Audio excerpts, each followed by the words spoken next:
Terlepas itu, Jabatan Pilihan Raya menolak dakwaan yang tersebar di wadah online bahawa dakwat dalam cap X untuk memangka undi boleh perlahan-lahan lenyap.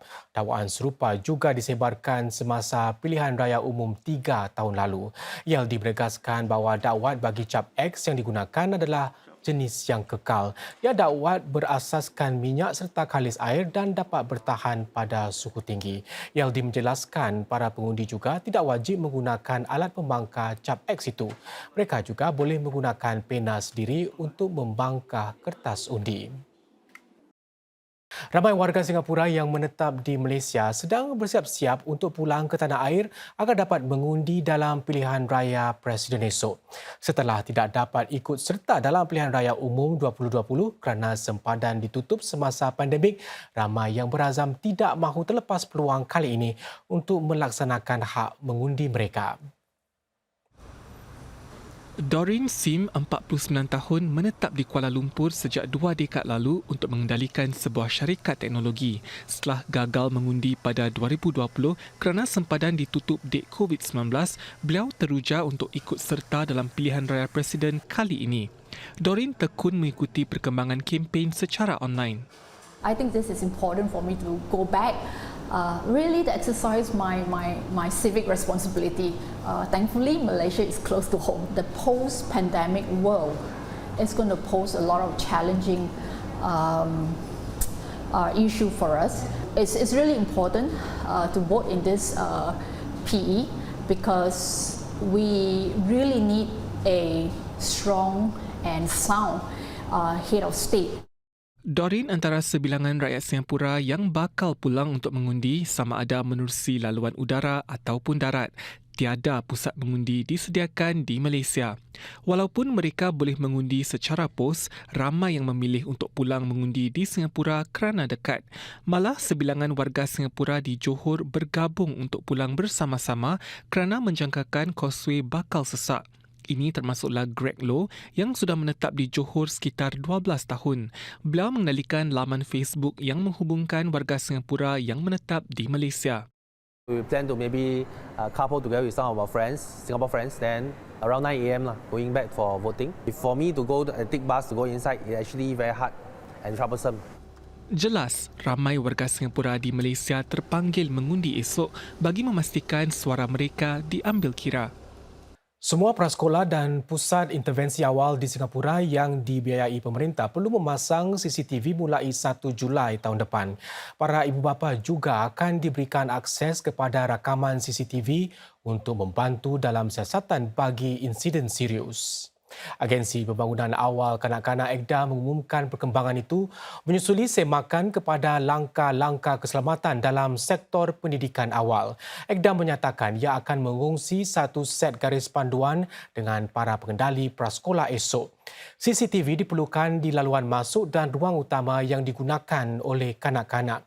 Ini termasuk bilik darjah, bilik aktiviti dan kawasan permainan. Langkah itu diambil menyusuli 2 kes penganiayaan kanak-kanak di 2 pusat prasekolah Kinderland iaitu di Woodlands Mart dan Sunshine Place. Kedua-dua guru berkenaan diberkas minggu ini. Seorang daripadanya dikenakan tuduhan menganiaya seorang kanak-kanak. Sementara itu, pengetua pusat prasekolah Kinderland di Woodlands Mart sudah dilepaskan daripada tugasnya. Sejil halal bagi sebuah pusat penyembelihan dan pembekal ayam tempatan iaitu Hap Heng Poultry Industries Private Limited digantung 3 bulan mulai 30 Ogos hingga 30 November. Hap Heng merupakan salah satu syarikat besar yang menyembelih dan memproses daging ayam halal di Singapura. Majlis Ugama Islam Singapura MUIS mengesahkan demikian kepada berita Mediacorp hari ini. Ini merupakan kali kedua syarikat itu digantung. Kali pertama adalah pada 2018 apabila ia digantung selama lebih 5 bulan. Pada waktu itu, Hap Heng digantung kerana tidak memenuhi syarat-syarat pensijilan halal MUIS. Menurut MUIS, penggantungan kali kedua ini juga atas perbuatan serupa. Muiz menambah pihaknya tidak dapat berkongsi butiran lanjut mengenai perbuatan tidak mematuhi syarat-syarat pensijilan halal yang dilakukan.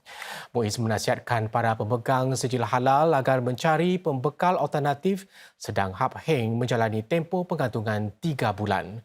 Sekalipun demikian, para pemegang sijil halal boleh terus mengimport produk ayam dan daging halal yang belum diproses atau masih dalam kotak asal daripada Hap Heng. Perdana Menteri Kanada Justin Trudeau bakal berada di Singapura pada Khamis depan untuk lawatan kerja 2 hari. Dalam jawapannya kepada pertanyaan pihak media, pejabat Perdana Menteri menyatakan Encik Trudeau akan bertemu dengan Perdana Menteri Lee Hsien Loong pada Jumaat depan. Dalam satu kenyataan berasingan, pejabat Encik Trudeau mengesahkan beliau juga akan bertemu beberapa pemimpin penting sektor swasta di sini. Lawatan tersebut merupakan sebahagian daripada rangka lawatan Encik Trudeau ke Asia. Beliau dijangka menghadiri sidang puncak ASEAN di Jakarta serta sidang puncak G20 di New Delhi. Ini merupakan kunjungan kedua Encik Trudeau ke Singapura selaku Perdana Menteri. Lawatan pertama beliau adalah pada 2018 di mana beliau sempat memberi penghormatan kepada leluhurnya yang mana tanda peringatannya terdapat di Bukit Larangan atau Fort Canning. Menteri Perdagangan dan Perusahaan Gan Kim Yong berkata kepelbagaian yang wujud di rantau ASEAN menimbulkan cabaran dan peluang bagi 10 negara anggotanya. Walaupun anggota-anggota negara kini dalam fasa pembangunan ekonomi yang berbeza-beza, Encik Gan menekankan kepelbagaian ini bermakna mereka boleh bekerjasama untuk membantu satu sama lain. Misalnya menerusi satu wadah elektronik serantau. We are now working on the Digital Economy Framework Agreement. This sets the framework for collaboration within ASEAN on digitalization. And digitalization has many aspects, as many of you are familiar with. It includes a digital trade facilitation, digital payment, digital e-bill of lading, and digital financing as well. So I think this is something that is very promising. Berucap di persidangan ASEAN ke-7, Encik Gan turut berkata kepelbagaian ini memainkan peranan dalam mengembangkan ekonomi hijau. Ini kerana negara-negara dengan tenaga hijau yang berlebihan boleh membantu yang lain seperti Singapura yang mempunyai sumber alternatif terhad. Presiden Halimah Yacob berkata kelebihan berdaya saing sesebuah syarikat mungkin tergugat sekiranya lembaga pengarahnya tidak dibentuk oleh kedua-dua kaum wanita dan lelaki. Beliau berkata demikian sedang perwakilan kaum wanita dalam lembaga pengarah 100 syarikat terunggul di Singapura meningkat kepada 22.7%. Dan jumlah ini hampir menepati sasaran yang ditetapkan Majlis Kepelbagaian Lembaga iaitu 25% menjelang 2025. Namun 13 daripada syarikat-syarikat tersedara itu mempunyai lembaga pengarah yang langsung tidak dianggotai kaum wanita. We are not asking for soft options. We want a situation where you look at what is the requirement for this particular board of this particular company, what are the experience, skill sets, capabilities required, and then whether there are also women rather than only men being able to perform that.